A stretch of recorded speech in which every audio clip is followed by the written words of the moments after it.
Yo, what is good, YouTube, and welcome back to another JC2K video. In today's video, we're building the best 250,000 MT lineup possible in NBA 2K24 MyTEAM. This team is under 250k MT, not by much, but it's a really, really good squad. Only makes use of a couple of free cards, and y'all will explain why.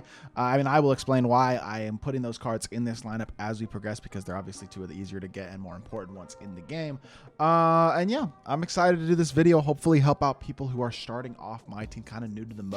It's a really good team that you can put together for a very reasonable amount of MT that actually can compete at a pretty high level and really gives you an incredible starter squad in my team. So before we hop into it, if you haven't already, make sure you hit that subscribe button, help me push towards the 20,000 subscriber mark on the channel. I upload every single day, and I would really appreciate it if y'all do subscribe. Trying to hit that by the end of the month of February, which means we have to average about 60 subscribers a day. Would really appreciate it if y'all do subscribe. Without further ado, let's hop right into it. Dante DiVincenzo is the starting point guard on this team, the most expensive card on the team as well, at 84,000 MT. Having a elite level point guard is one of the most important things in my team, and Dante is a two-way monster. He's fast, he can shoot, he can finish. Not an incredible finisher, but very, very good shooter. Has limitless, has off blinders, catch and shoot, deadeye, gold, agent 3, gray machine, corner specialist. Obviously, like I said, limitless range. Playmaking badges are very complete, very good. Same thing with even the defensive end of the court. Hoff clamps, glove, interceptor, pick dodger. Gold anchor is humongous. That's a badge, as well as post lockdown that not very many point guards have. So he can compete size-wise on the defensive end of the court. Well, not insanely size-wise, but the interior defense is there. The shooting ability is there. The slashing is solid. The speed is there. Even the shot creation is pretty good. He's got a nice behind the back Kobe escape. Overall, moves quite well. Just does everything well on the court. He's a top 3-point guard in the game. I think Dante DiVincenzo is a really, really good card. I think being able to get a guy like that for 84k MT to start off the team is amazing. Then you go to the 2 and you get another incredible budget card in Peyton Watson, who is an absolutely elite level top tier shooting guard option for 21k. 6'7", 6'10 wingspan, hotspots from nearly everywhere. 3 hoffs, our fearless finisher. Blow by an off ball pass, but he's got all the versatile defense with anchor, clamps, fast feet, glove, interceptor, pick dodger, post lockdown, right stick ripper. He's got limitless blinders, catch, corner, deadeye, gray machine, guard up. He's got all the finishing badges on gold. He's got 93 ball, 85 driving dunk, 90 speed, versatile defense, good size, release on quick, and it's a good release. He even moves pretty well. Steph's drag back, MJ dribble style, normal leaner. Like, a lot to like about this card. He is legitimately the best budget card in the game, in my opinion, right now. 21k MT is a great price to pay for a card as good as Peyton Watson is, and this gives you an absolutely elite level budget backcourt in my team. At the 3, Taylor Hendricks is the guy I'm going with. A great shooting 3 who has a really nice release, very good size at 6'9". Also a good athlete, 85 driving dunk, good finishing badges, Hoff bulldozer, 93 ball, really good shooting badges. Playmaking wise, not awful. Defensively, pretty good as well, although does not have anchor, but he's got all the key perimeter badges on gold. He shoots the ball really well. He's very affordable at only 21k MT. He's a really, really good budget option at the 3, and I think he's the perfect card for that spot. At the 4, obviously, we're going to go Chet Holmgren. This is one of those 2 free cards that I was talking about. He is not the easiest card in the world to get, but if you've been playing my team, you should already have him. And even if you're new to my team, this card takes about 3 or 4 hours to get if you actually grind directly for him. 200 total blocks. This is a card almost everybody should already have, but if you don't, you need to get him.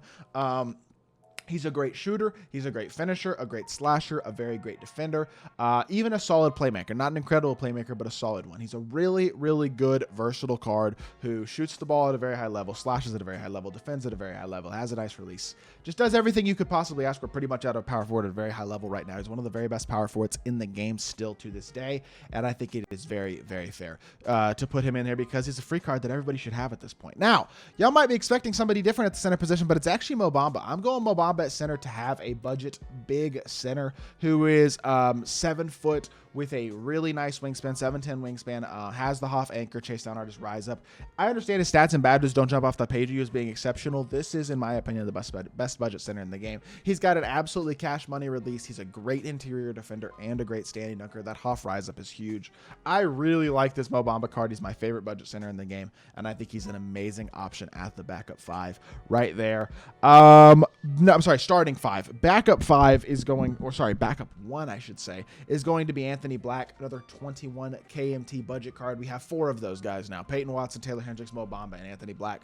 4 of the better budget cards in my team right now. 6'7", 6'7" wingspan on Black gives him great size at point guard, and he's a versatile card. He can shoot, finish, play make, and defend at a very solid level. Now, is he missing a lot of important badges? Yes. He doesn't have Precision Dunker. He doesn't have Limitless. He doesn't have Agent 3. He doesn't have Quick First Step, or sorry, Speed Booster. He doesn't have Anchor Brick Wall. Like, he's missing a lot of important badges, but he reminds me a lot of a budget Penny Hardaway. He moves pretty well. He's got a very nice release. His release is better than Penny's for sure. He's got good speed. He defends well. He's a versatile. He just does everything on the court at a very, very solid level. He's not the most insane card in the world, but he's a big, versatile point guard option and definitely a really, really solid budget card in my team. Yet another great budget beast is this Julian Strawther, a card that I've talked about a lot on my channel, a card that DBG's talked about a lot as well, and for good reason. I mean, Julian Strawther is an absolute budget beast. 88 speed, 92 three ball, 85 driving dunk, defensively a stud. Not the greatest playmaker in the world, but certainly far from the worst either. I think he's a pretty solid playmaker.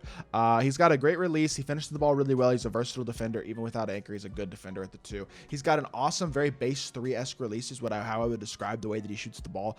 I just think he's a really, really good card all the way around. And I think he's very, very complete at the shooting guard position. Missing a couple things here and there, yes, but elite shooter, good finisher, good playmaker, good defender, great budget card, really nice animations. Overall, really, really good card. Dennis Rodman is the backup 3, bringing him in here for the defense and the size. I guess not as much the size, only 6'7", but the interior defense, the versatility defensively, the ability to be a lock on the perimeter and the interior. He does have great shooting badges as well, and he's also very athletic, great standing dunker. So there is a lot to like about this Dennis Rodman card in a lot of different ways. At the same time, he's not a great playmaker, even with an 86 ball handler, because he's missing a ton of important playmaking badges. His release is kind of baited. I understand that. So the card certainly has some flaws, but if you use him properly and put him in positions to succeed, he's also your tertiary guy here. Can be a mismatch hunter on certain things. I think he's playing really well. I think he's a very good budget card, and while he has certain flaws, he's still a really good backup option off the bench. Now, other free card that I was talking about, y'all would expect me to start Embiid. I actually think it makes this team better if I put Embiid at the backup 4. I think it fits the lineup better here. There just isn't that great budget 4 who fits into this lineup. So putting Joel here as your backup 4 gives you a really big, physical, great interior 4 who may not be the best playmaker, but is an incredible defender, really, really versatile, can shoot the ball well with a decent release, and dunks the ball incredibly well. Great defender, going to give you elite interior defensive ability. Just a lot of versatility and a really good overall card.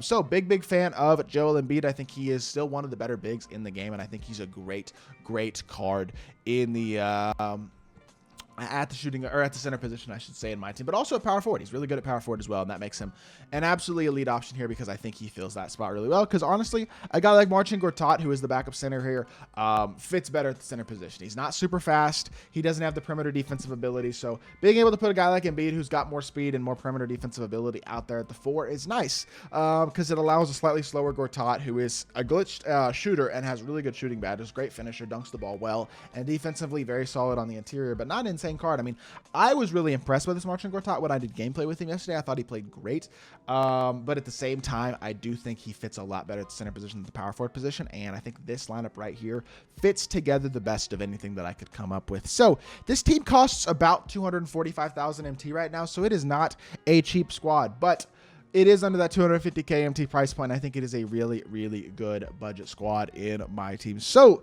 that is going to do it for today's video. I hope y'all did enjoy. If you did, make sure you hit that like button, leave a comment, and subscribe. I'll be back with more 2K content very, very soon, and I appreciate y'all. Peace.